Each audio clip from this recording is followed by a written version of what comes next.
Good morning, and welcome to another edition of United Way for Southeastern Michigan's What's the Word Wednesdays. My name is Courtney Howe, and today we are going to be discussing equity in maternal health. This is a very important topic because statistics show that Black women are 3 to 4 times more likely to die from complications surrounding pregnancy and childbirth than white women. And this problem has actually been getting worse. Here in Detroit, the work of organizations like Birth Detroit and Mothering Justice is improving Black maternal health for expectant mothers through access to care, building supportive communities, and advocating for policy. We are thrilled to have Shanayl Bennett from Mothering Justice and Elon Geffrard from Birth Detroit here with us today to talk about this very important topic. Shanayl and Elon are each going to spend a few moments talking about the work for each of the organizations. Then we will move on to question and answer session. So please leave your questions in the Q&A box if you're watching on Zoom or in the comment box on Facebook. But first, let's learn a little bit about each of our speakers. Shanayl is a birth worker and mom of 3 from the east side of Detroit. She has a background in community health work and family planning. Currently, she has a role as a Black maternal health and reproductive justice organizer at Mothering Justice. She is hoping to use her personal and professional experience to become a change agent in the community around access to quality care in the maternal health space. Elon is a certified birth doula, lactation counselor, and childbirth educator. She finds her greatest joys in supporting her community as a village auntie, serving families as they transition into parenthood, and advocating for the inherent right for all families to experience holistic, quality, and respectful care before, during, and after pregnancy and birth. She also is a doula with the Michigan Prison Doula Initiative, serving incarcerated pregnant persons and providing support directly during their labor and birth experience. Elon was formerly a maternal child health equity consultant and currently works as a co-founder and program director with Birth Detroit, an easy access prenatal postpartum care clinic and soon Detroit's first freestanding birth center. Awesome work. She received her formal education from Michigan State University, where she studied physiology, health studies, and psychology.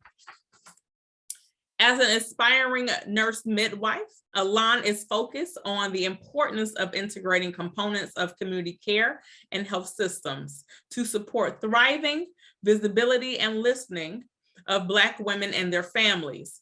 She is led by the phrase, "We must lovingly hold parents so they can lovingly hold their babies."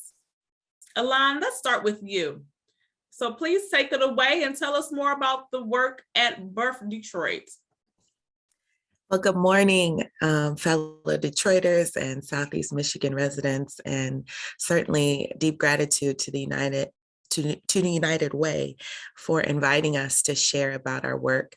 I am, as said, a program director with Birth Detroit, but co-founded this movement. It's not a program, it's a movement about reclaiming not only our births and our experience as Black families, but really owning and feeling informed and empowered when experiencing pregnancy and birth. So Birth Detroit came to the community in early or late 2019. We did a community assessment asking the city of Detroit, what do you need? What do you want from birth care? What has your experience been? And then COVID hit, and people were very adamant about moving their care from a hospital-based setting. And while we don't have the birth center yet, which is coming, we responded by creating easy access prenatal care using the JJ Way by Jenny Joseph, situated in Florida, which is really, no one is turned away. If you're eligible, if you're a low-risk pregnancy, no one is turned away because of your citizenship status or your insurance status. And we have seen people, pregnant families since October of 2020. We also started providing childbirth education regardless of a family's ability to pay virtually in July of 2020. And now we are actively raising funds to purchase land and build a birth center led by Black women, led by midwives, and really responding to what communities have voiced they needed, they want, that everybody doesn't want a hospital birth. People want options. And so we are actively creating that. So I'm representing our capital campaign right now, which is our fundraiser. And this t-shirt simply says, "This tea builds Black birth centers," because we know in our nation only 6% of birth centers are owned and operated by Black professionals, Black birth professionals. So we're here to change the narrative and make Detroit not only a safer, but more welcoming place to be born. That's wonderful, Elon. And again, we're going to go to Q&A after, but at this point, thank you so much for sharing. At this time, we would like to welcome Shanayl Bennett to talk more about her organization and how we can be a part. Shanayl? Hello, good morning, everyone. I am so honored to be here and share this space with you all, especially my sister, Elle, as I lovingly call her, who is also on the panel. I am Shanayl Bennett. I am the Black Maternal Health and Reproductive Justice Organizer here in Detroit, Michigan. And I'm going to just share my screen because MJ combines a lot of things, so I want to make sure I don't miss anything. And please forgive me because maybe I'm still learning how to use Zoom. There we go. So Mothering Justice is a grassroots policy advocacy organization that provides mothers of color in America with the resources and tools to use their power to make equitable changes in policy. We are dedicated to improving the quality of life for families in America by empowering mothers of color to take action on American policy on behalf of themselves and their families. Our mission is to empower mothers of color to influence policy on the behalf of themselves and their families. Our vision is that BIPOC mothers will be a dominant voice in policy making and change the conversation around what really matters in America and lead an independent political system that gives decision-making power to families of color. So for Mothering Justice, what have we heard that needs action? Paid leave, family leave, affordable childcare, maternal health and reproductive justice, and basic needs. So that would be perinatal mental health, access to adequate care in rural areas, acknowledgement of Indigenous practices, that they be centered and respected, adequate transportation, Medicaid coverage for birthing centers and certified professional midwives, extended time off for families that may be suffering from a loss of a loved one, fertility loss, those with disabled children, sex and family planning education, and a dismantling of a system that was built on white male supremacy. My specific space is the Black maternal health space, and we cover infant mortality, which is the death of a young child under 1. And we know that the WHO's definition combined with CDC has extended the period to include 1 year within the pregnancy. So regardless of the outcome. So that's a little bit, those are just some numbers that I don't have to share, so I can stop sharing my screen. So a lot of the issues are intersectional when it comes to Black maternal health. So it's just not one side or one thing. It's not just a medical bias system. You know, we have other things, environmental issues, social determinants of health that affect our mental health as well as our physical health, which affects how we carry our children and determines the space that we're in when we're delivering, which also determines postpartum, and postpartum intersects with the ability to breastfeed or to formula feed, the ability to have time to go back to work. We don't even have time to rest and recover and enjoy our children. And then we have other extended issues like the school to prison pipeline or police brutality, all of those things that we think about and see on a daily that could affect us. But at the bare minimal, basic needs, access to clean water, food scarcity and things like that. So though it may be a couple of issues for other races or cultures, when it comes to Black women specifically, is very much an intersectional issue.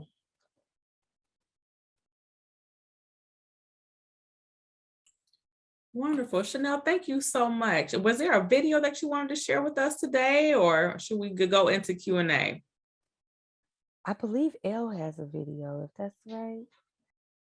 I do want to just show quickly the space that we're working in so that folks know what care looks like with Birth Detroit. And I do want to lift up that we are not just in partnership, but in solidarity with the work of Mothering Justice, because we know that the work we do is deeply seated in policy change and really creating systems that lift up the voices of those who are most disparately impacted. So just wanted to lift that up. Give me one moment to queue up a video so that you all can just simply see. And this is also available on YouTube. I can drop the link for those who want to look at it again or share it with your organization. That'd be great, Elon. Thank you so much. And as Elon is bringing up the video for us to watch, again, if you all have any questions for both of our panelists today, please drop in the chat box if you're watching on Zoom or in the comment section on Facebook. All right, Elon, we can go and play the video. Thank you. Birth Detroit will be the city's first freestanding accredited birth center.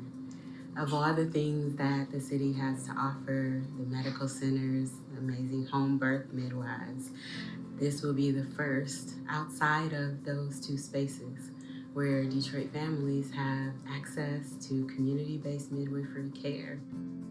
It really seems like for many women, the hospital is not where they're getting their best care or getting the care that they really need or deserve.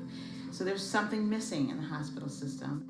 If we look at the data that says we spend more money than any other nation in developed countries, and we're rated last, we're not doing it right. And Birth Detroit is doing it right because we're midwifery led. Birth Detroit, I was excited, right? When I walked in, I said, this is gonna be a great place to receive care. This room right here, this room for kids is amazing. We don't have this in any other health facility. We have nooks for birthing people to nurse and for kids to play. Coming in, it felt homey, bright, welcoming. I do love the fact that I can bring my baby in here. The fact that when you walk in, there's a breastfeeding welcome, so moms know. For Detroit families, I feel like Birth Detroit is or can be a place of safety and to build trust with individuals who are here to offer the best care possible. Our values, safety, trust, love, and justice are really our guiding principles. We're centering the birthing person and the baby.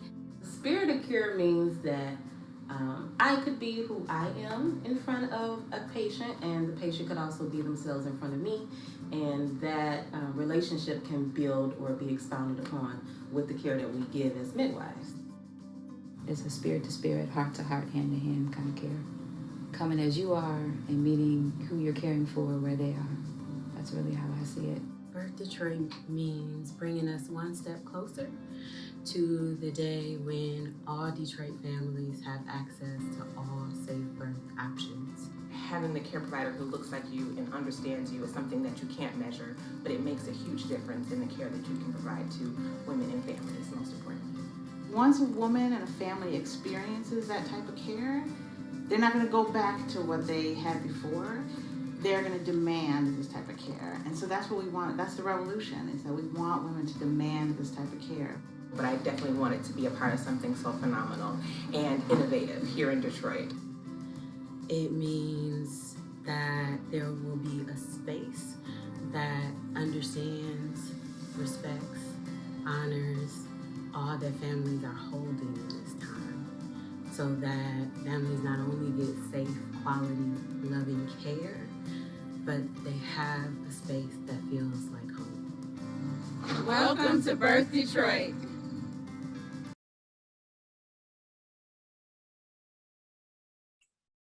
Elon, thank you so much for sharing that. That's really inspirational. I know I have a lot of friends who are becoming new mothers right now. And actually, when we're talking about the inequities of Black maternal health, two of my great grandmothers passed away in childbirth.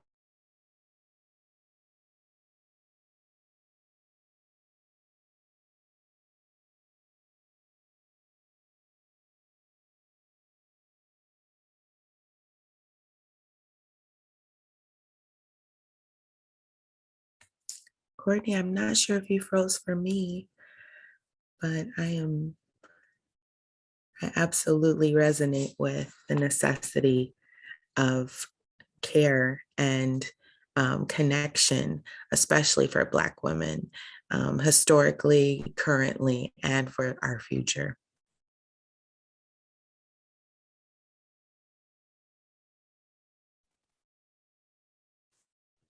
Same ill. My grandmother passed during childbirth as well. So I can definitely identify with Courtney. Hi, everyone. This is Jessica Carreras with United Way. It does look like we have lost Courtney for a couple minutes. So while we're waiting for her to get back on, we can definitely start the Q&A portion and make sure we're able to get to some of these great questions that we have from our audience. The biggest question that we had for both of you was, what do you think needs to happen to improve Black maternal health here in Detroit? I'm gonna let my sister Shanayl go first with that response. It's so loaded. I know, it's a big question.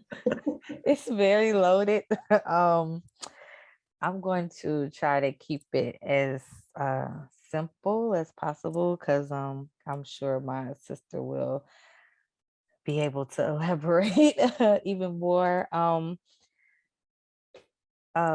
Policy is on the list of things to change, and by policy I mean access to adequate, safe care. Safe meaning engaging with the physician that doesn't have a biased opinion of what they believe you should do, versus them looking at you as a person. I would also say that I believe that the diversity, equity, and inclusion training should be mandatory. And that is something that actually should be happening yearly and not every couple of years or every time somebody files a complaint. This is something that should be viewed. There's a reproductive justice history that Black women carry with us. And I'm not sure if everybody is aware or alert of that. And even sometimes people get into the healthcare system and they're not fully aware of the history. So there are reasons why we take a certain stance on certain things. So I think that should be important as well. We also have our indigenous partners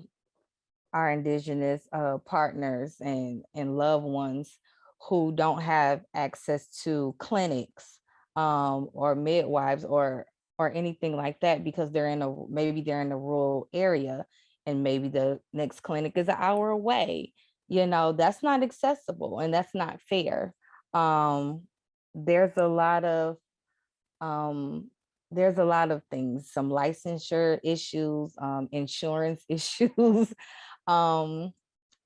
It's loaded, so, but those are some of the few things that came to the top of my head, but I'll let my sister go. Yeah, much of what Shanayl has lifted up, I would say, considering the totality of a Black woman's experience, we know that traditionally in care and pregnancy and birth care, one of the reasons why I became a doula was because I noticed that as soon as a baby is born, whether it's in a labor and delivery room or in an operating room, everyone's eyes go straight to the baby. We stop looking at the person who's pregnant or who just gave birth. We stop asking, how are you doing? What's that feeling like? Because it's always about, how's the baby? What's the baby doing? Why aren't you doing that for the baby?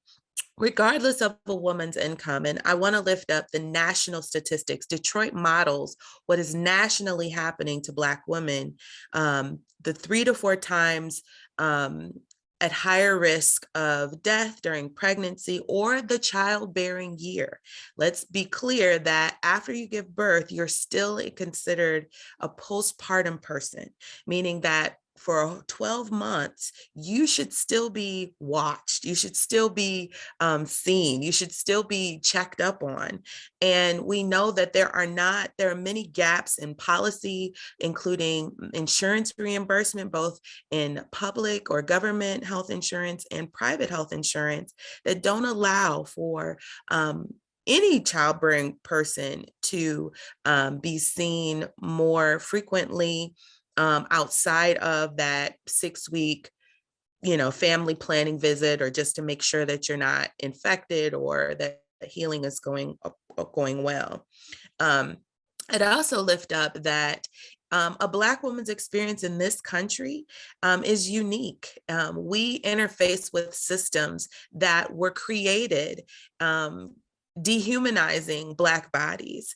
And while there has been much progression in the world and in how we had to legislate, we had to legislate equality.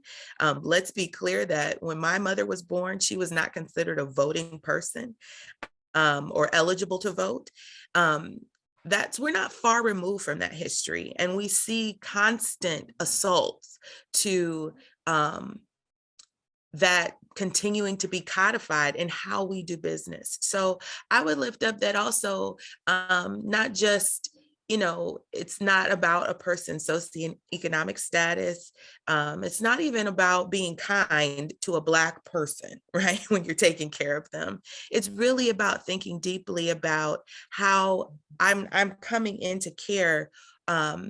I'm coming into pregnancy having interacted with many systems that don't see me, that don't humanize my experience. And I can go to every visit and still be at risk.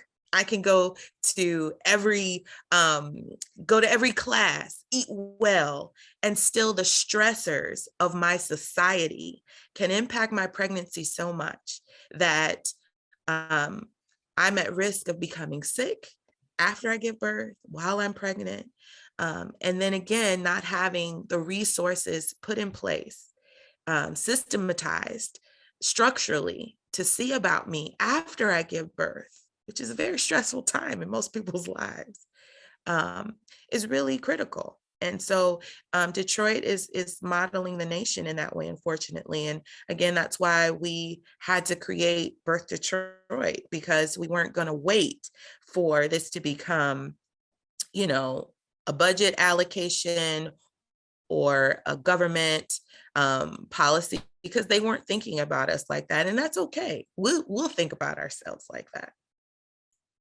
Elon, thank you so much for sharing that. We have time for one more question. And so I overhear both of you talking about doulas and midwives and those services. Can you kind of discuss the commonalities and differences between a midwife and a doula? And also for those, searching for either, how can they get started and where can they start their search? So I will just say that midwives are licensed health professionals. So if you choose a certified professional midwife, which is a midwife trained to take care of pregnancy, normal low-risk pregnancy outside of a hospital, they work strictly in the community in our state. They don't provide They can't prescribe medications, but that is such intimate care. I think home birth midwives are not spoken well of enough. And I'll just say that we only have 3 home birth Black midwives in the city of Detroit.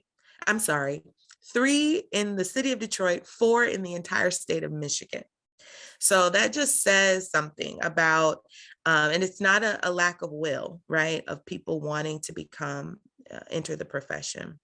So that's a midwife. And then there are nurse midwives who are typically nurses before becoming trained at a master's level. And those are also clinical providers. They take care of you from your first period to your last, and that also includes pregnancy. They are prescribing providers, and you can find licensed, nurse midwives in several hospital systems here in the Metro Detroit area. The only qualification really to be seen by midwives is to be considered low risk. So you don't have any pre-existing conditions like diabetes, hypertension, things that have to be managed typically by more specialized care. Doulas are widely available. Doulas are trained paraprofessionals, meaning that they're not health professionals, but they are well-seated, well-trained in understanding the birth, physiological birth, things that help and assist with pregnancy health, labor and birth support. And we're really those people who help you understand information, asking your questions and getting answers to your satisfaction from those who are helping care for you in whatever setting. That can be a surgical birth, so a C-section, that can be a epidural in the hospital with a vaginal birth, that can be in a home setting or a birth center setting. So doulas are able to go with anyone, regardless of the type of provider you have. So you can have an OB or a midwife and have a doula. And I'll let Shanayl speak to how those typically are paid for, because I think a lot of people ask us those questions. So Shanayl, would you? Thank you. I want to lift up the fact that Elle and I are both doulas. It's a hard work. You have to have the heart to do this kind of work. There are what we call birth or labor and delivery doulas, and then there are postpartum doulas. When it comes to pay, yes, we do receive private clients. So that means that basically they pay out of their pockets. Insurance has not begun to cover our services yet. But don't get discouraged because of that, because doulas price range varies amongst the doulas, and because doulas love what we do so much, there are options for payment plans or sliding scales of that nature. If you want to find a doula, I always say first step is to go on Facebook and ask. Because your Facebook community knows, but there are several websites that you can log on to find a doula. If you type in doula in a Google search, several websites will come up, and some websites specifically have lists of doulas in various states. So you can just type in your state, you can type in your city, or you can type in your zip code, and then a list of doulas that have signed on to be contacted will come up. I would say in picking a doula, always pick somebody that resides with you internally. If you have to have a good connection with your doula. And doulas and midwives ultimately have the same goal, which is that mommy and baby are healthy, and that mommy and baby return back home healthy. And so that's where the postpartum piece comes in also for doula work, where we will be there to help with sleep schedule, to relieve mommy and parents, and supporting family members.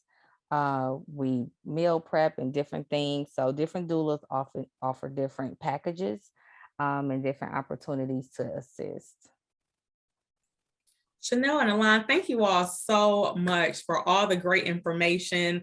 Our chats and comment section are blowing up with questions, but that's all we have, the time that we have today. And before my internet shut off, I was mentioning, two of my great grandmothers died at childbirth. And so I understand, the effects of that within the family, especially when you have a large family. One family had 8 children, the other had 12. And so really relying on that village to make sure that the children are taken care of. So again, we thank you all for all of the advocacy and work that you all do within our Detroit community. So thank you so much. So our viewers, as a reminder, for anyone in our community who may be experiencing a need, our 211 helpline remains available 24 hours a day, 7 days a week. We maintain a running list of available services in the community and can connect you to the support that you need. You can also look up resources in your area by using our 211 resource database at unitedwaysem.org/211. Even though the kickoff is just 2 days away, there's still time to sign up for our second 21-day equity challenge, which starts May 20th and runs through June 17th. Through virtual community events and daily weekday activities, we will deepen your understanding of ourselves, our community, and inequities that we face. So you can learn more and sign up online at unitedwaysem.org/equity challenge. We hope that you join us. Our next town hall will be in June. So we'll be back in June with more equity focused town halls that align with our equity challenge content. To see our previous town halls and to sign up for email updates on upcoming town halls, please visit unitedwaysem.org/virtual town halls. And the website is on the screen and will also be included in the chat box and in the comment section. So again, thank you to everyone for viewing today. We'll see you soon, and stay safe and live united. Thank you.